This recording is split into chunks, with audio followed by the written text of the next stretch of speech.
The internet is cracked, the show that asks the question, can we coexist with our creation? Hi, I'm Seth Camillo. I am Carolyn Risberg. We are The Internet is Cracked by Addicts for Addicts. And today we have our very special guest, my very good friend, Karen Woodward, who is a social media consultant strategist. Is that what you would call yourself, Karen? Is that the right title? Yeah, I mean, it's what I call myself. I'm still, it's still a work in progress what people at my level are calling ourselves. Sometimes we don't have a choice. People will just put a title on us. You have been working with social media for very long time. And I guess even from the kind of the beginning, how would you say you started? I mean, I would say that I was not an early adopter. I was an adopter after the early adopters had kind of worked out the kinks. So I came in 2009 when the early adopters had been using it a lot just for fun, but brands had not been a part of it yet. So it was the very beginning of brands joining social media. And it was back in the days when it was fun because nobody was watching us. Yeah. What do you mean it was fun? No one was watching you guys. Was it how did it all come together, do you think? I mean, so it was fun for two reasons. One, because it was back in the day when companies didn't see any value in it. So they were just letting anybody who knew how to get on Facebook do it. And so we were doing what we thought would be fun, and that was to talk to customers, talk to potential customers, be helpful, be funny. Nobody was paying any attention to us. And so nobody could say, oh, maybe don't say that to a customer, or like, maybe we don't want to help them with this because we actually want to sell this. So we could do whatever. It was fun. Okay. When did it stop being fun? When companies started paying attention. And Which would have been around when? 2012. Okay. So I started out in 2009 and I was working for a small agency. And at that point, you didn't have big brands doing social. I don't even think they were on social at the time. So you had small, mid-level companies that just thought it would be fun. They had nothing to lose by being on social. Mm-hmm. And once brands started catching on, they realized, oh, well, we could use this as a PR move. That was what it was at first. And as somebody who was really into the community aspect, that sounded fair. Mm-hmm. But it wasn't until they realized that they could use it for marketing, which was when it really started to become boring, typical, I would say. So it probably became really unfun when advertising took off. Okay. Why did it become unfun? What would happen? You didn't have control? There was that. So in the beginning, when you were doing advertising, it was on the right rail. So that was it was on the it was only on Facebook at this point, and it was on the right rail. It was on the right side. It was these little tiny boxes, and they look like ads like you would see on a website.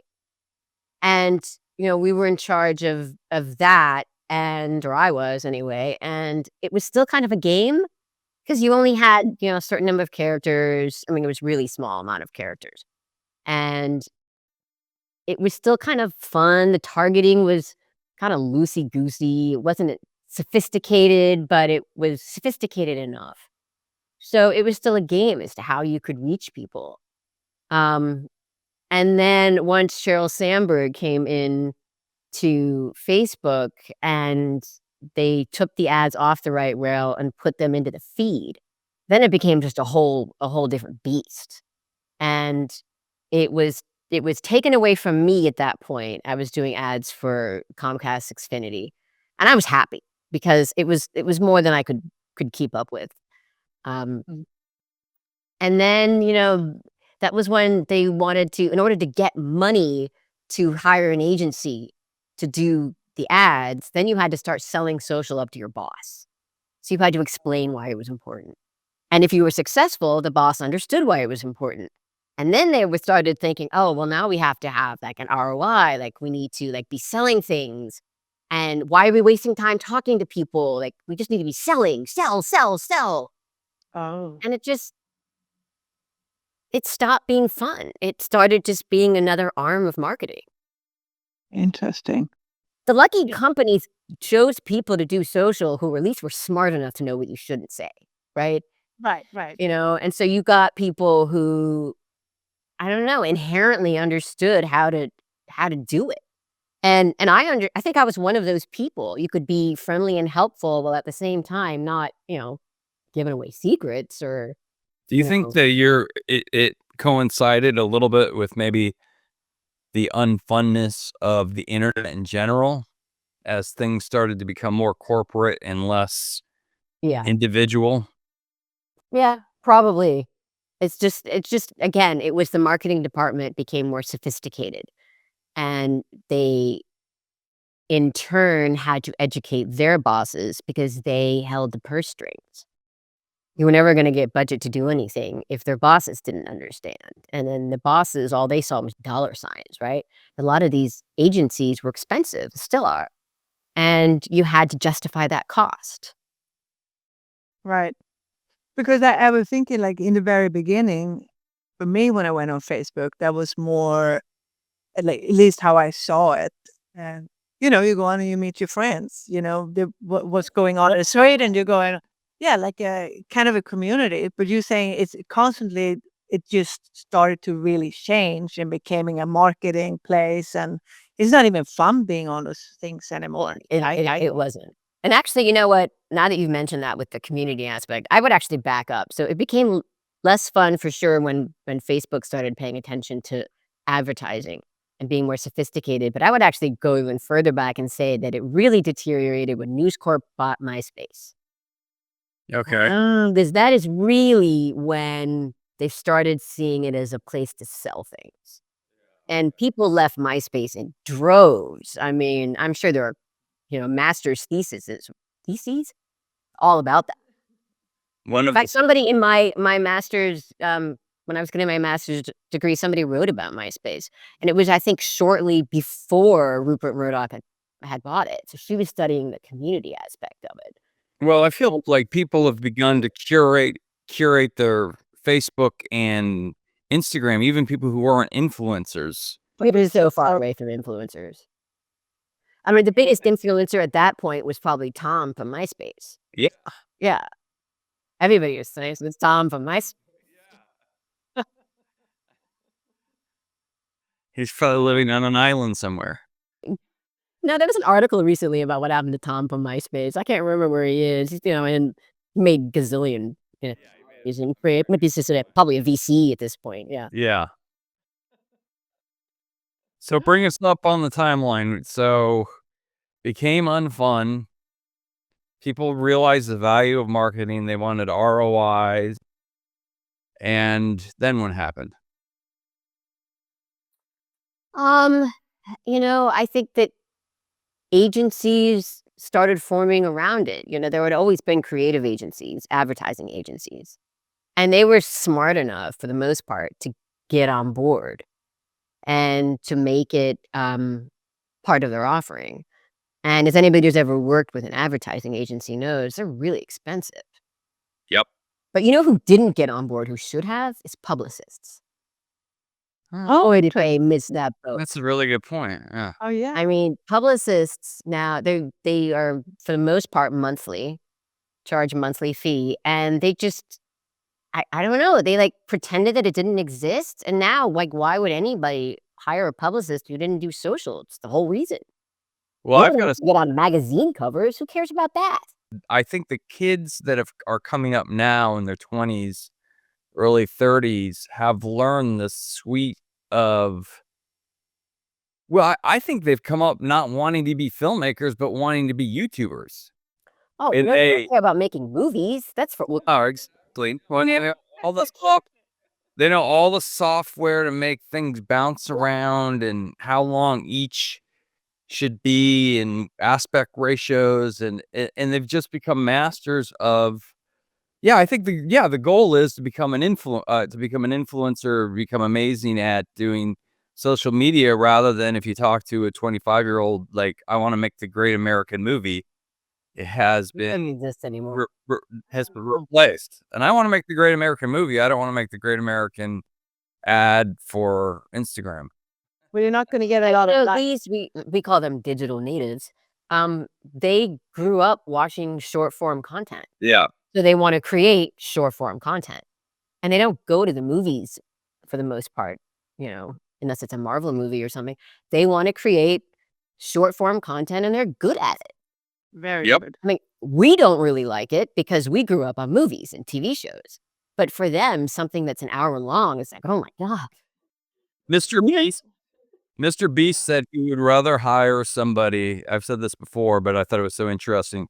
He said he would much rather hire somebody who's never touched a camera, who's a hard worker, than a filmmaker. He said because filmmakers keep trying to make movies, and that's not what we're making. We're making viral videos. That's another thing that always bothered me as I was coming up. The request to make a viral video. That's not a thing. Yeah. I like to back that. Push back and say, do you want me to create a video that is engaging? Can't guarantee it's going to go viral. Well, why not? Like, oh my God. Well, maybe we could put spend behind it. Well, how much? Well, we can't afford that. Just make it viral. Oh my God. Yeah. That's just like free. Please advertise and make it free.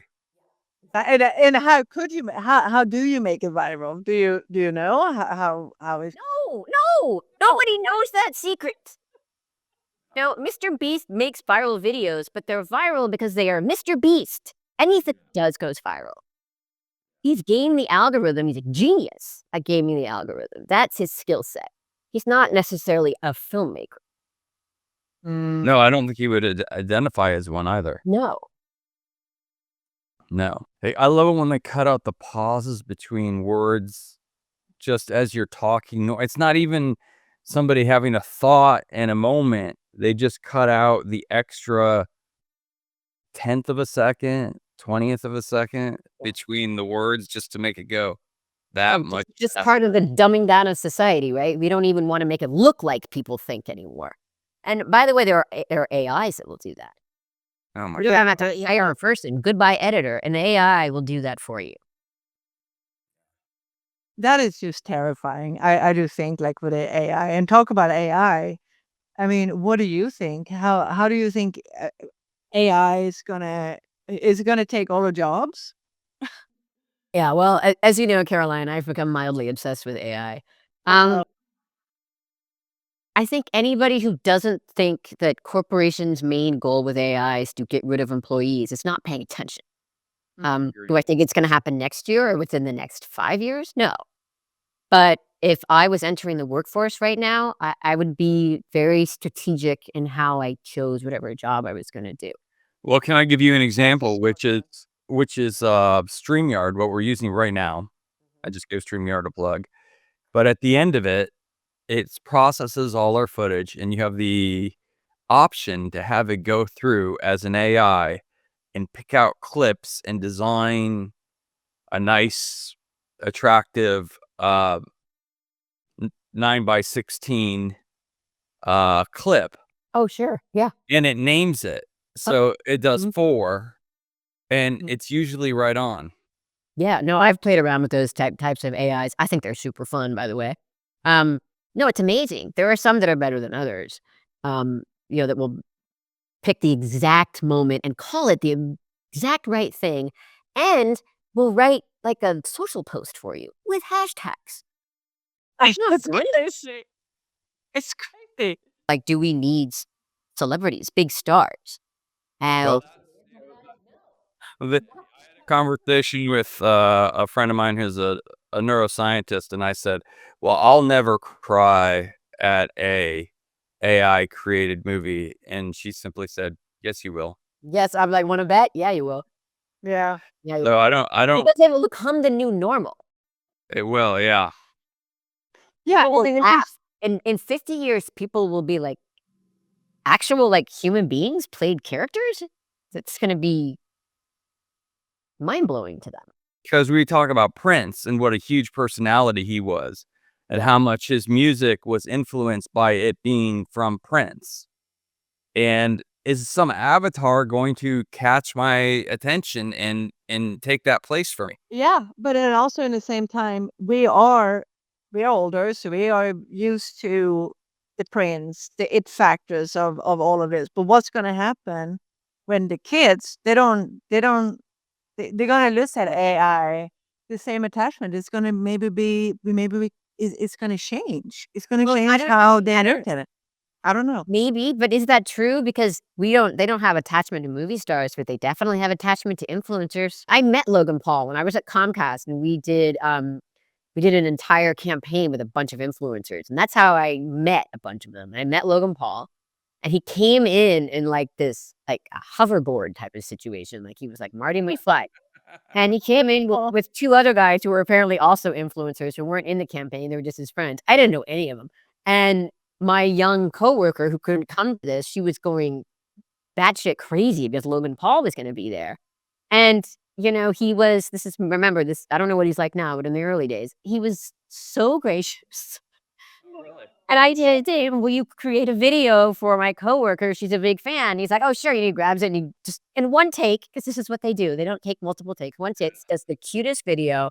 She just melted into a puddle. She was so happy. In a one way, that is an addiction. It's an addiction that you need. How many clicks do you need? How many likes do you need? How many followers do you need? Are you are you famous enough if you only have a million, or what? I don't know how You to get more. And, I think this is true not only of influencers. I think it's true of anybody who does social media for a living.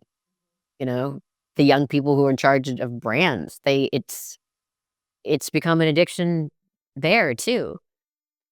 To be online, all the to be competing with other brands. That is a question I have for you. And in a general sense, do you think the internet is addictive? Oh, unquestionably, of course. Okay. Because, you could say the same, you could sort of ask the same question, and they kind of did when we were younger. My kid's addicted to TV. Go outside and play, right? right. But what's different about the internet is that when we were addicted to TV, we only had 3 channels. And then maybe we had 100 channels, but still it's the scrolling, right? Yeah. And I think that's part of what's addicting about for kids these days, is especially on things like TikTok or Instagram Reels. You just keep scrolling. I'm bored. It's gonna keep scrolling. Mm-hmm. And even with the dating, like with as you said, with people online, they're same the swiping, Yeah. to find the right partner.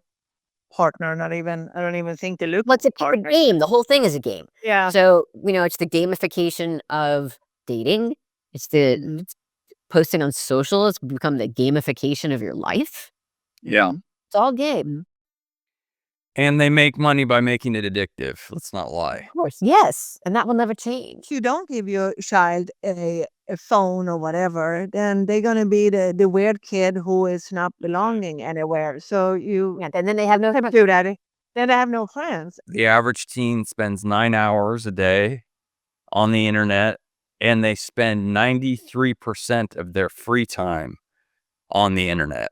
Yeah. And what's scary about that for a whole generation is that there's a reason why we don't like millennials, okay? Because they came of age in the beginning. I know, Caroline knows I'm going with this. The children of an age when, it was kind of the early days. I mean, we were the early days of internet, but the generation after us learned how the internet, it was so easy. They can do stuff for us. So the millennials, like, they didn't have to think. They all had helicopter parents. Like, they don't have to think. Everyone's going to do something for them. Yeah. But then the other generations below them, Generation Z and certainly Generation Alpha, is learning how to make the internet, how to use the internet to create. So, like, I have some hope for this next generation because they're so used to it. They're beyond digital natives. They can't even imagine life before the internet. How did you know stuff? Did you just not know stuff? Well, no, we I don't know. We asked our friends, asked our parents. There was an encyclopedia. We went to the encyclopedia.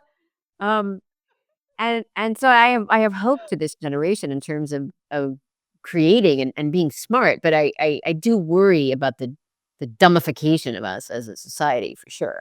I just want to say it's great. Like, actually, my niece was telling me, who is 25, was saying that how none of her friends have met a boyfriend, what do you call it, in real without the apps. Oh, sure, that's how they Oh, meet. so they said everyone they meet is on the app, but all the girls are actually talking about how they wish it was not like that. So they start like I think they start thinking, it's like, is this normal? I don't know. That was just interesting that she said that we actually have started having a lot of conversation about that. You know what I miss is, like, asking somebody, like, how you met, right? And I miss the stories of, "Oh my god, we were at work together, we were different departments, we hated one another." Like, I love that. Now you were like, "How'd you meet?" "Online." Oh. Yeah, everyone is online. I think it's more people. I mean, yes, 99% of everyone I talk to I met online. Most stay younger if they're younger. I'm divorced, and the only time I have the apps on my phone, the only app I ever use is Tinder because Tinder threatens to expel me from not using it. So I'll go on and I'll swipe a couple of times, and then Then he back on it. I just can't. Well, do you get back, or was it just like a brief suspension? I don't know. I haven't looked into it, but it's just so uninteresting to me. I I just can't imagine meeting somebody online. It's a painful thought that I'm gonna meet my next wife online. I just don't believe that's the way it's gonna work. I hope not. It's not how I wanna meet somebody. I mean, I've tried dating online, and it was just I was bored. I was Yep. bored.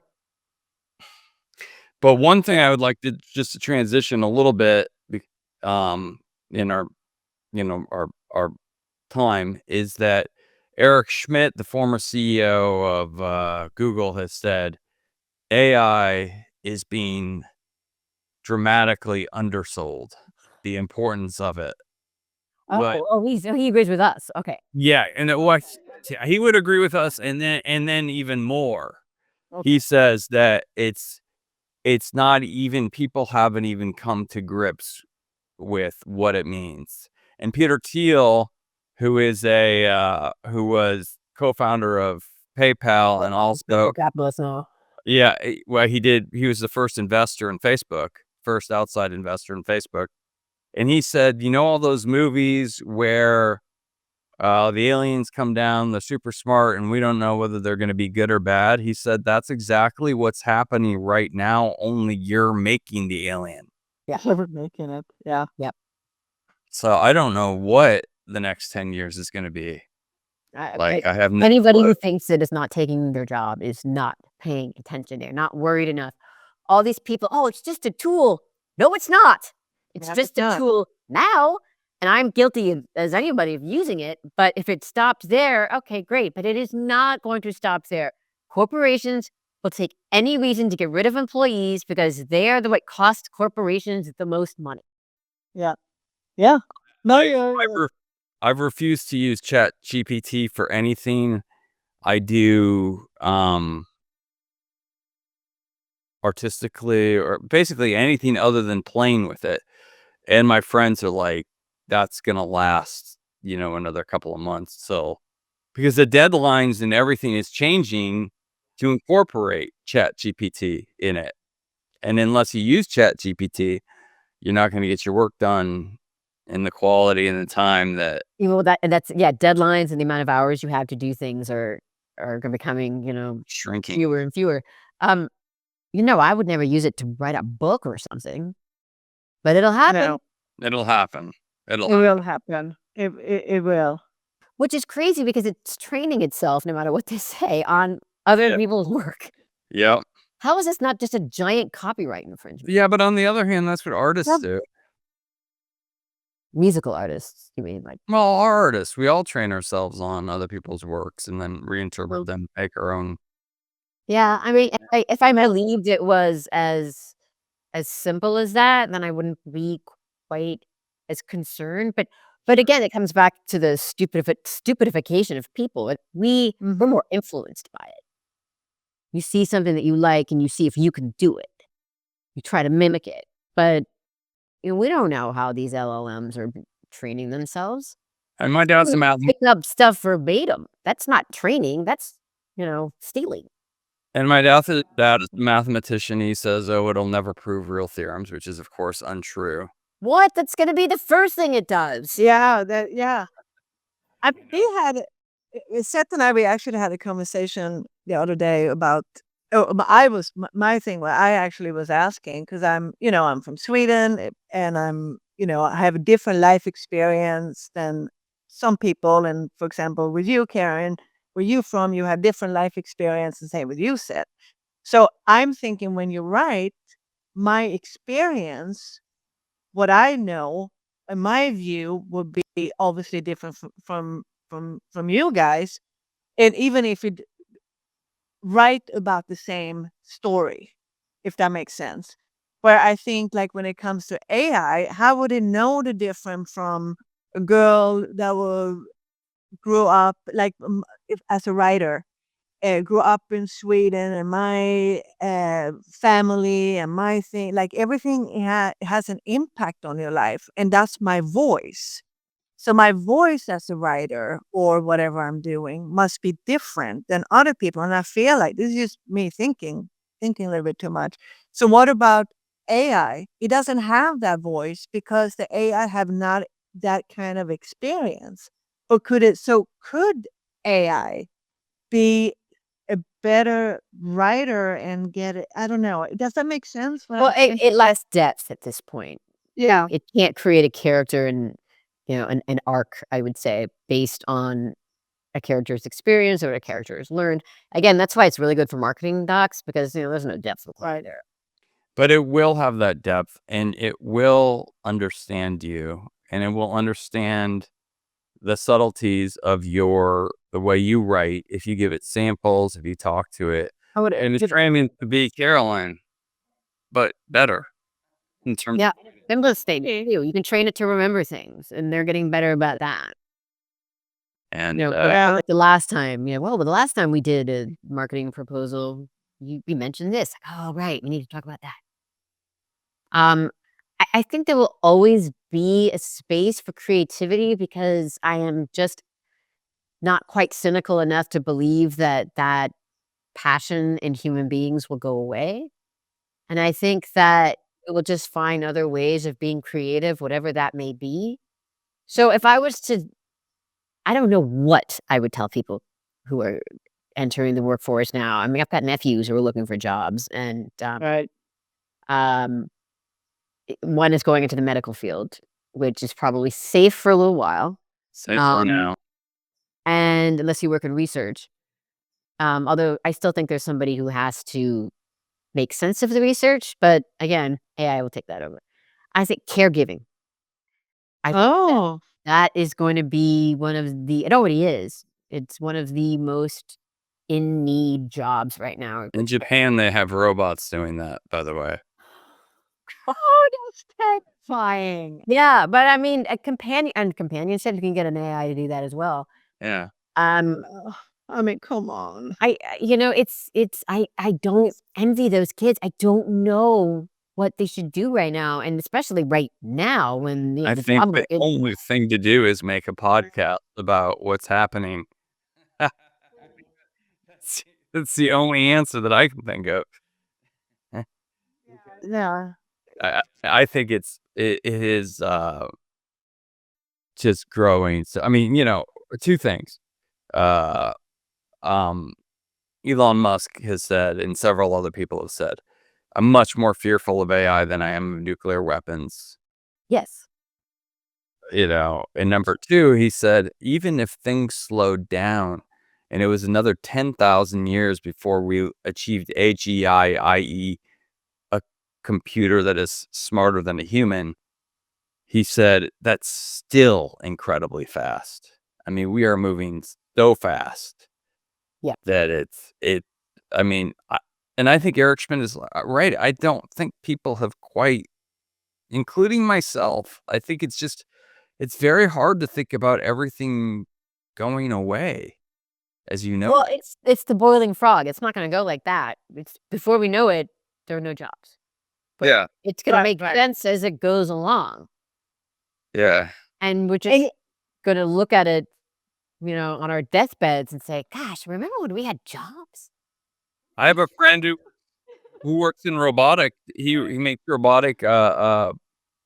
He works at a firm that makes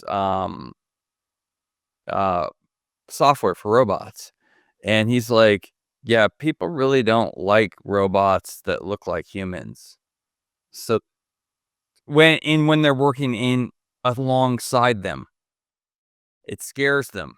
Because it's a gentle reminder that your job is It's just free. I mean, Caroline's scared of Terminator. I think it's just a little bit frightening to work next to a 6-foot tall thing that's grabbing stuff and making weird movements. And he says, so there's sort of this, like, there's this sort of, they try to make them not look like humans and still do the work appropriately. Like he says, for Amazon, for instance, they give up, like, a robot that's a human can go through 98% of the factory. A robot on wheels can only do 60%, but they make that computation as to not scare the rest of their workers, to use robots on wheels that are less human-like. Yeah, there's still that psychological aspect. Assuming that our planet doesn't destroy itself in 50, 100 years, I actually think that we're going to come full circle. Yeah. And it's going to be all about community again. Yeah. Oh, I hope I'm So if you were going to get into a job market, I wouldn't advise that like now, but hopefully, 5 years down the road, when people have figured out how dangerous AI is to people's jobs, that there will be jobs again for people who want to get together and talk to one another. Yeah.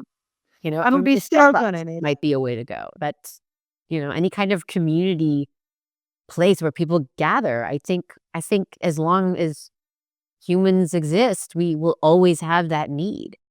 Yeah. Yeah. And go into a coffee shop when there is a machine making you coffee. It's not the same as going in a Starbucks and talking to someone for interacting. We will always, as humans, want that on some level. Yeah. I agree with that completely. Yeah.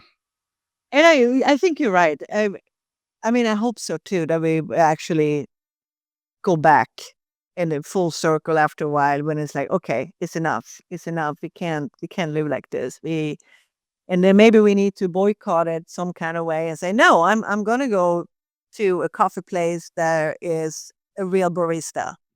We need to stop, because I'm just thinking, like, the corporation, they're going to want to go and make the millions and billions and use the AI who can work in 24 hours a day. Yeah, there's not going to be a barista to talk to, but there will be other people sitting in the Starbucks to talk to. No, I know, but I'm just thinking maybe eventually that we will come. That'll be a selling point. Come to my coffee shop. I have a real person working behind the counter. Well, it's sort of already is. We haven't talked about the future of work, but and there's probably not enough time, but we can save that for another podcast. Yes.